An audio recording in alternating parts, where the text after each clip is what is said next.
remain muted throughout the session. If you want to ask questions, please do so in the chat. We do have quite a packed session, so if I don't have time to answer your questions at the end, I'll answer them when we send out the slides. On that point, I'm going to hand you over to Anna, who's going to provide an introduction to CFAB. Thank you very much, Fiona. So starting off, for those who don't know us already, Children and Families Across Borders, or CFAB, is a charity based in London. We were established in 1955 and we're the UK representative of the International Social Service. So we specialise in international social work cases involving the UK and at least one other country. These cases would typically involve children who are separated from family members across borders. And we're staffed by social workers and caseworkers, all of whom have specialist knowledge and experience working on these kind of cases. And as Fiona mentioned, I am one of our inter-country caseworkers on the team. So I have some information here on the cross-border case services that we offer at CFAB. First of all, we run a free advice line service, and this provides advice to professionals or to members of the public on these types of cross-border cases.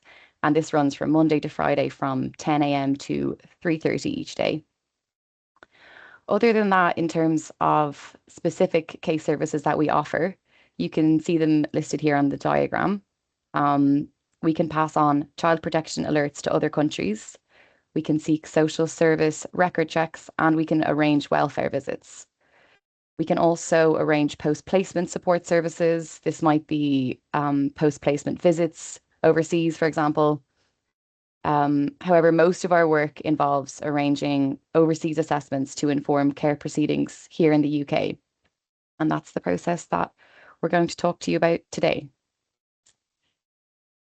So looking at why it's important to understand how to arrange these overseas assessments, I have some statistics here, which is recent ONS figures. And that's showing that 40.4% of babies born in England and 19.4% born in Wales have at least one parent who was born outside of the UK. So from these statistics in 2024, the most common countries of origin for both mothers and fathers are India, followed by Pakistan, with Nigeria in third place. And I think these statistics highlight the diversity of our population in the UK, and also the likelihood that many of the families that we're working with have these international connections. So this often includes relatives living abroad, and they may be able to care for the child when it's not possible for the child to remain with their caregivers in the UK.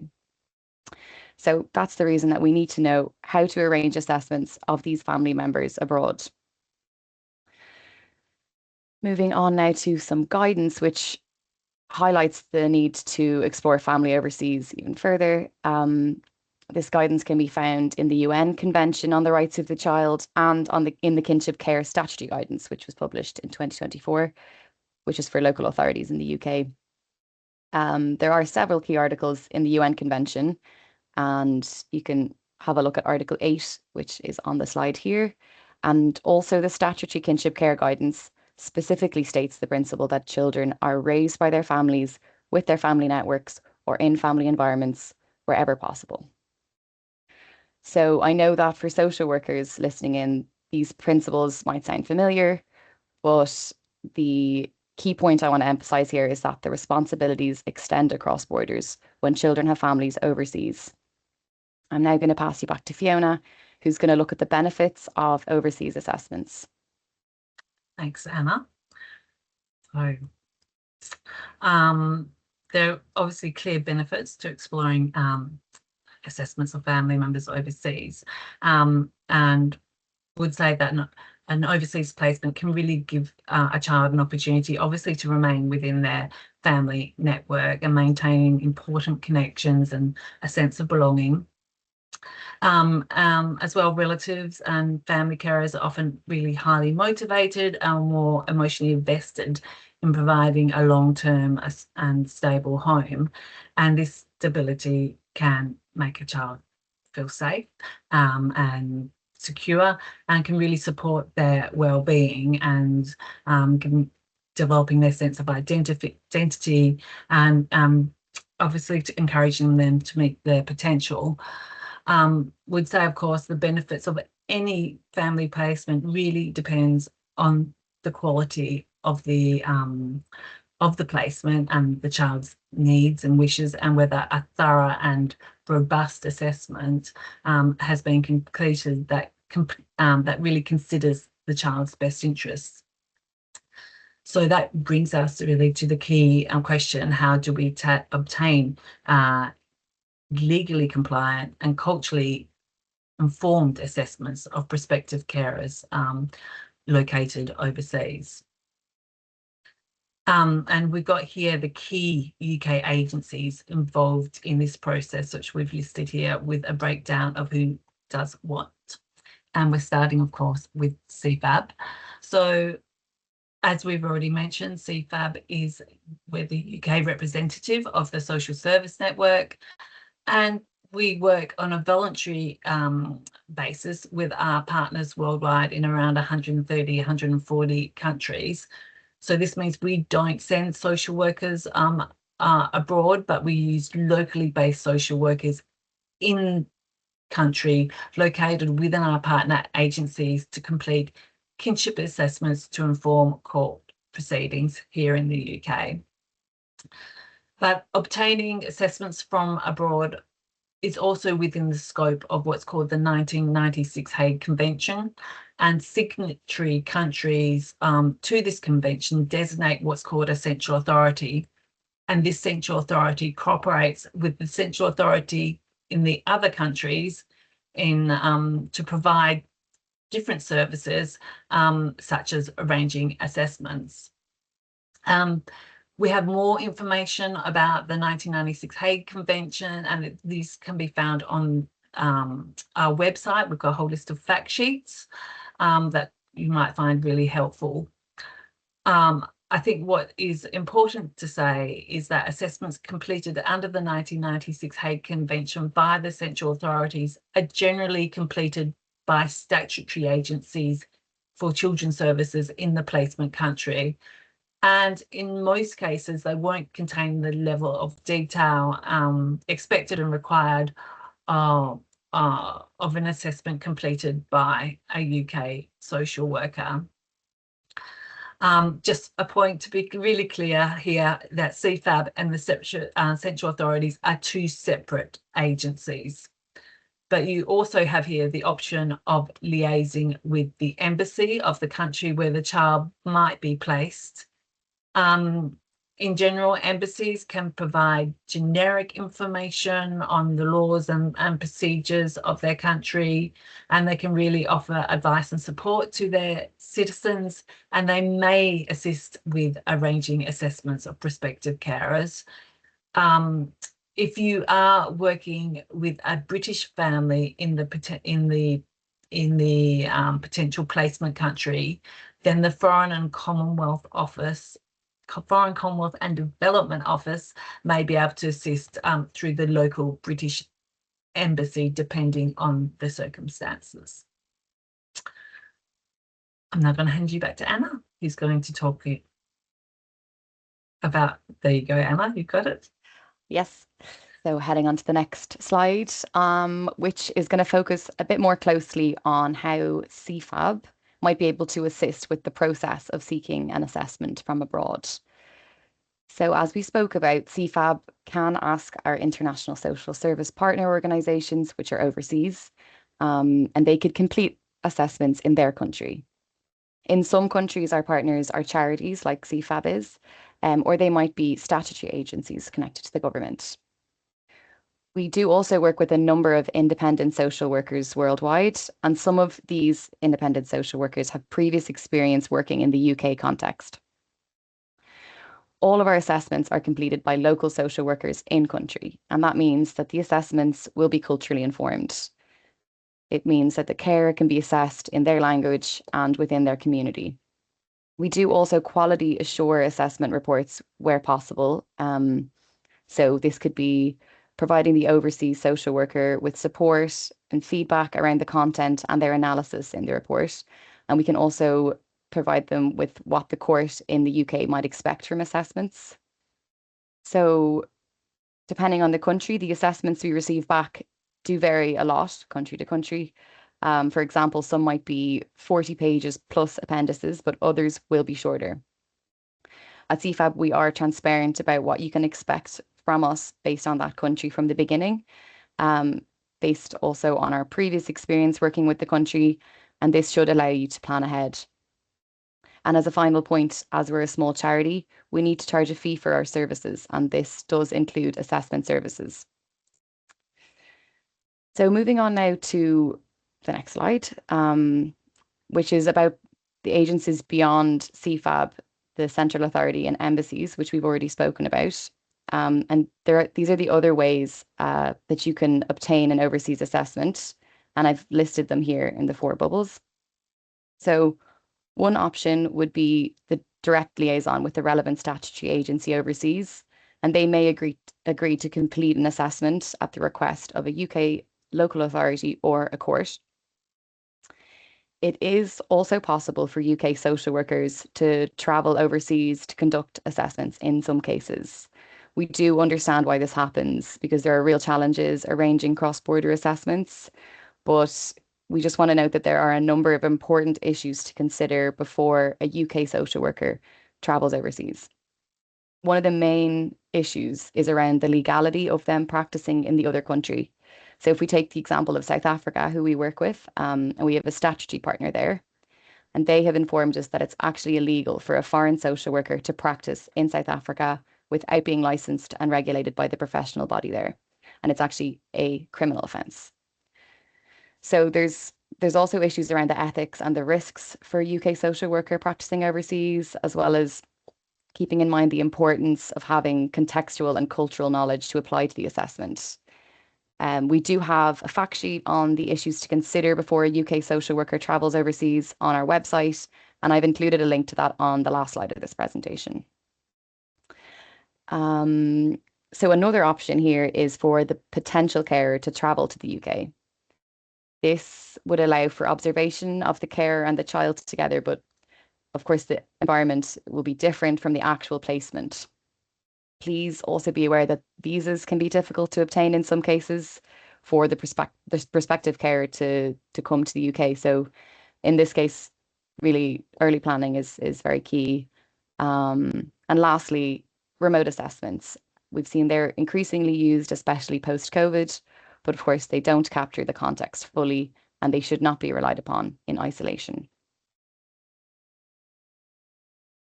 So next, we're looking at alternatives to relying on a single professional to complete these assessments. So it can be valuable to involve multiple professionals to ensure legal compliance, also cultural understanding, and just generally to gain a robust assessment. And there are 3 main ways this can be done. I've listed them here for us to go through. So the first is a split assessment where the local social worker in the placement country completes part of the assessment. For example, looking at the suitability of the home, the family practices, local resources, carrying out local checks, while the UK social worker completes the rest, which might be virtually or by inviting the prospective carer to the UK. The second option would be a joint assessment. So this would be where the UK and local social worker complete the assessment together. This can be logistically challenging to arrange sometimes, as it does require that the UK social worker is legally able to practice in the placement country. And the third option is a complementary assessment, which we are actually seeing being used more frequently in our casework at the moment. In this case, 2 separate assessments are carried out simultaneously. So a local statutory social worker might be arranged via the Central Authority for the 1996 Convention. They would complete an assessment to meet that country's requirement for placement, while an independent assessment, which might be commissioned via us at CFAB, provides detailed information needed to inform domestic court proceedings here in the UK. So this is a much more common approach that we're now seeing. So just to show how important it is, I'm going to pass you back to Fiona, who's going to share an important quote about this. Thanks, Emma. So just to add, the point of using multiple assessments methods is really echoed by Recorder Samuels, who's sitting as a Deputy High Court Judge. And he pointed out in the case of REKT and U that it may be necessary to use multiple methods to obtain a really comprehensive kinship assessment abroad. And we agree with this approach, and it's definitely something we advocate for at CFAB. So I'd now like to talk you through some key considerations when arranging a kinship assessment from abroad, particularly when using a locally based social workers in country. Firstly, before you commission an assessment, you really need to consider a child's right to reside in the placement country, or if that right can be secured. For example, if we're placing a British child with a family member in France, we need to be certain that that child can legally reside on a permanent basis in France based on their own nationality and immigration status. We also need to understand the nationality and immigration status of the prospective carer. And this is important because you need to be certain that the carers themselves have secured the legal right to remain in the placement country and can permanently care for the child there based on their own immigration status. So the child and the prospective carer's nationality and immigration status can also determine the type of assessment required, such as whether it's going to be a kinship assessment or whether an adoption assessment is required. And I say this because if there's no way for that child to legally remain in the placement country under a kinship arrangement, because the child's nationality and immigration status won't allow for this, then the local authority may need to consider the option of an adoption order, as this might be the only route to secure the child's legal right to remain with that prospective carer in the placement country. Another important consideration is the need for really early consultation with the relevant overseas authorities. This can really assist with information sharing between countries and ensuring joint planning for arranging assessments and the placement. CFAB is, of course, we're able to assist with this type of early consultation, but the Central Authority for the Hague 1996 Convention can assist as well. So to say that the 1996 Hague Convention is a really important legal instrument to be aware of. If a country is a contracting state to the convention, which the UK is, then you should contact the relevant central authority for the convention in your devolved nation to establish whether consent is required for the placement under what is called Article 33 of the 1996 Hague Convention. The central authority may advise that the overseas authority have to undertake their own assessment for the purpose of securing Article 33 consent. If Article 33 consent is not sought, then it may mean that the order made in the UK is not able to be recognised and cannot be enforced in that placement country. And the prospective carer may not then be able to access education, health and other support services for the child. So it's really important to clarify early on the requirements for the placement. The third key consideration we have here is that CFAB always recommends in the first instance that an initial screening assessment is completed via virtual means where it's appropriate and possible, just to avoid delay. And this will really help determine from the outset whether or not that the prospective carer wants to care for the child, but it can also help with collecting some really basic and vital information before making a request for a comprehensive kinship assessment in another country. It's also important that the prospective carers are informed by the UK local authority that they will be contacted by a local social worker, who will be conducting the full kinship assessment. And that's because the prospective carer needs to obviously engage with that assessment. But this is also really important because some countries don't have established social services at a real local level, and family members may not be at all familiar with the role of a social worker and may be quite mistrusting of someone calling themselves like a local social worker or a local professional contacting them to complete an assessment if they're not informed in advance by the social worker in the UK. And we do also encourage you to be really conscious of issues around communication. Communication presents a number of challenges in arranging cross-border assessments. Many of our partners, for example, do not speak English as their first language, and sometimes the referrals need to be translated, as well as supporting documents. And we also need to be really careful with the use of acronyms that might not be familiar to a social worker outside of the UK. Assessments themselves may be conducted in the prospective carer's first language and then written or translated into English, and this can also cause delays. And even when translations are done, sometimes key concepts or key social work concepts don't always come across clearly, which can lead to some misunderstandings. So to help with this, CFAB, we quality assure, we have a quality assurance process in place. And finally, finding an interpreter for less commonly spoken languages can be really challenging, particularly in remote areas, and it may just mean that it could take longer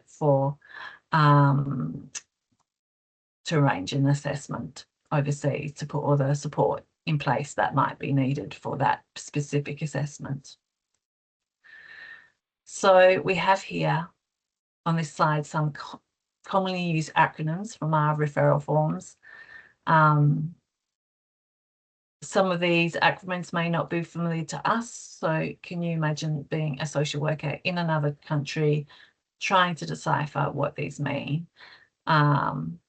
It could be challenging. So the point is here to be conscious and aware of how we communicate with our colleagues and who are located in other countries and across borders, and just trying to avoid using acronyms and really UK specific jargon. As we know, in the UK, we generally have 12 weeks to complete a kinship assessment, but overseas that timeframe can be affected by a number of factors.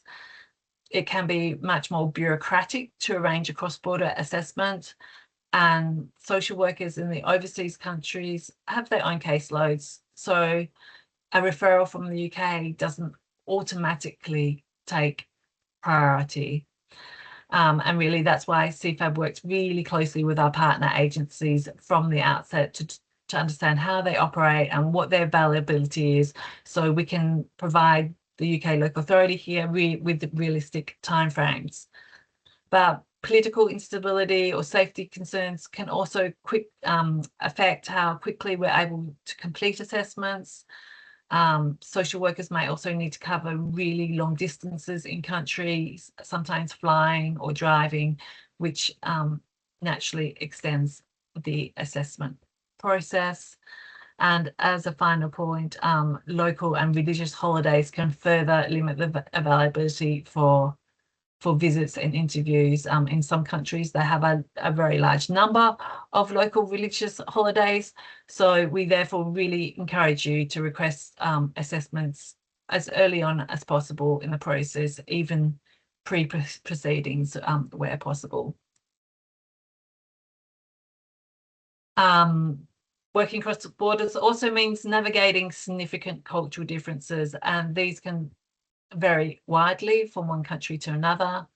And these differences may influence parenting styles, social expectations, family structures, and really everyday living arrangements. So, for example, in some countries, it's common for a child to share a bed with their caregiver up into early adolescence, while in other countries, this would be inappropriate. Community factors can also play a really significant role. Some prospective carers may be really hesitant to provide references. For example, they may fear the local community will learn about the involvement of social services. We say this does not necessarily reflect a lack of willingness to engage, but just needs to be really carefully navigated as part of the assessment process. And just adding to this complexity are the differences in social service systems from country to country. Not all countries have a robust child protection frameworks or have statutory supports for placements. And equally, obtaining social service checks can be challenging or maybe even not possible in some countries. So in these cases, locally based social workers are really invaluable in knowing what information can be accessed and how to access relevant background information and understanding those local processes. So I have here a case study that I would like to present that exemplifies some of the key points discussed today. This is an amalgamation of two cases really to protect the identity of the child and others involved, and just for confidentiality, the name of the child has been changed. Please do keep in mind that this is only a brief snapshot, and in practice, cases like these involve many, many challenges along the way. But I would like to tell you about David. David is 6 years old, and he became subject to care proceedings due to concerns about his parents' substance misuse, exposure to domestic abuse, neglect, and his mother's mental health. David's uncle, who lives in the EU country, was put forward as a potential carer, and both David and his uncle are EU nationals. So this meant there were no real immigration issues, and David could potentially be placed with his uncle in the EU country under a kinship arrangement. The local authority contacted CFAB and the central authority to ask for advice on how to obtain an assessment on the uncle. What we recommended was that an assessment should be requested through the central authority under the 96 Hague Convention. And this was important because the statutory agency for children's services in the placement country needs to complete their own assessment to grant Article 33 consent for the placement. And the central authority for the 96 Hague Convention in this case, in reference to this specific country, also confirmed the same. But at the same time, CFAB also explained that we had a social worker in the placement country who could carry out a full kinship assessment alongside the statutory assessment sought from the central authority. And CFAB viewed that this might be required because the assessment report provided by the statutory agency could be brief. So in the end, two assessments ran in parallel. The statutory assessment carried out through the central authority, that assessment involved one visit to the uncle's home, and it confirmed the uncle's immigration status. It considered his ability to care for David. It also included social service checks and confirmed that the uncle had some family support around him. And it recommended that the uncle could care for David. But the local authority viewed that this assessment was brief, it was only 4 pages long. The assessment completed by CFAB social worker was completed over 3 visits. The report was 40 pages long, plus appendices.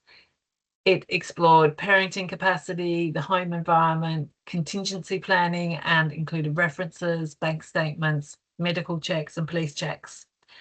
And the assessment from CFAB highlighted 3 key areas that potentially needed more consideration. Firstly, the uncle had limited parenting experience. So the social worker had recommended that he receive additional training in parenting capacities, and the social worker was able to identify a local agency to provide this support. Secondly, the home was overcrowded and the living arrangements had actually changed since the statutory agency's assessment. So changes were recommended just to ensure that David could be accommodated, and the uncle was in fact able to make these changes. And thirdly, because David and his uncle had very limited contact over the years, the social worker recommended that that contact takes place here in the UK and that an additional assessment is done here to look at David's relationship with his uncle, how his uncle responded to David, and to seek David's view and wishes on living with his uncle as part of that assessment. And that addendum assessment was carried out by the local authority, and it concluded that David could be placed with his uncle, and David expressed he also wanted to live with his uncle. So after this, a transition plan was drawn up and post-placement support plan was agreed, and the local authority submitted it all in a report to the Central Authority to seek Article 33 consent for the placement, which was granted. A child arrangements order in this case was then made and placing David with his uncle, and this order was automatically recognised in the EU country under the 96 Hague Convention. But the uncle also received additional legal advice to apply for a local order, as it was much easier for him to manage David's care day to day, having a local order in the local language. And finally, post-placement supports were arranged through CFAB once David was placed in his uncle's care. So I know that was a long case study, but I hope it was helpful in just highlighting some of the key points that we've made here today. I'm going to hand you back to Anna, who's going to provide some top tips and takeaways. Thank you very much, Fiona. So we are now coming to the end of today's presentation, but we have covered quite a lot, so I want to take a moment to recap on the key messages from the session. They're listed here. So first of all, it's vital to establish a child's overseas family connections as early as possible. Second, make sure that you clarify the child's nationality and immigration status at the beginning. This will help you to determine what type of assessment is needed, whether that's for kinship care or adoption. Third, you need to identify the requirement for consent to place early on. This is because you might need an assessment completed by a statutory social worker in country to ensure the placement is recognised and supported in the placement country. This means you should also be seeking cooperation with the foreign authority as soon as possible. We looked at considering how best to seek an overseas assessment, whether that's through ourselves, CFAB, through the central authority, or through the embassy of that country. And you should also consider whether more than one professional assessment is required to help ensure the process is legally compliant in both jurisdictions, and also to ensure that the assessment is culturally informed. So finally, please do try to arrange overseas assessments as early as possible, as we do know from experience it can be complex and it can take time to put everything needed into place. So here we have some useful resources which will be sent to you as part of the slide deck. It includes CFAB's fact sheets, which we mentioned, and also the International Kinship Care Guide. We have the contact details for the central authorities and the Practical Handbook for Hague 96, as well as the President's Guidance on Public Law Cases with an international element. I've also included a link here on how to find a lawyer overseas, as well as a link to foreign embassies in the UK. So finally, I want to thank you all for joining us on this very warm Wednesday. I hope it's been helpful.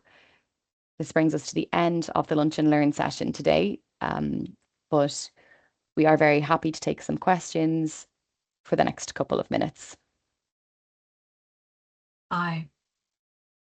Yes, I think you have to write your question in the chat, unless you can unmute yourself. We have had a few technical problems today. I'm so sorry, but I can't. Oh, thank you. It looks like the chat is working. That's good to see. Yeah. If you want to write your questions in the chat, I'll do my best to respond to any that you have now.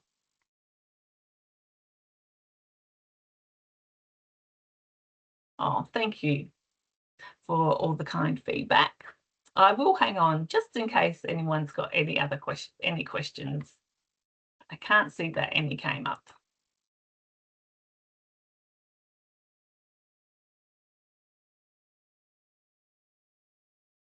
I do see a hand raised. Is that you? If the person's got their hands raised, do they mind writing it in the chat? Because you're muted.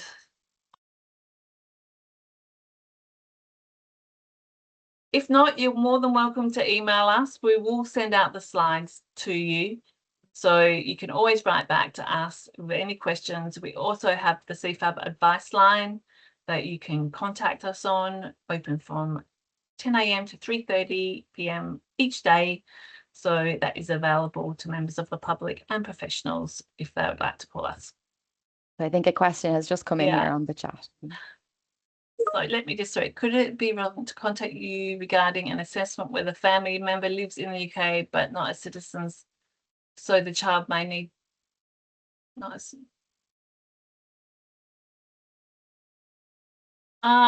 well, as how we operate CFAB, we're arranging assessments in other countries. So if the child needs to return to another country, if you need an assessment of their family context in another country, then we might be able to assist with arranging that. But if the family lives in the UK, and you need assessment of them in the UK, that is not something that that is the focus of our service, unless we do some best interest assessments where the child is overseas and the family's here in the UK, and if there's an immigration application for the child to come join the family member, then we might be able to, we do assist in those cases. I hope that answered your question. I'm not sure. Yes, we do parenting assessments.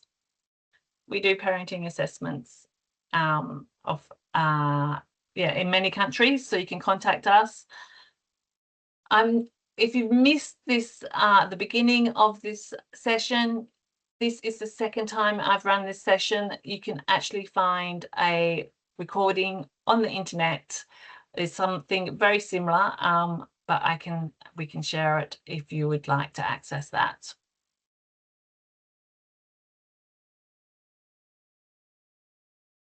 If you want information about a parenting assessment, depending what country it is, just give us a call on advice line, email us on advice line, referral@cfab.org.uk, and we'll advise you what we can provide.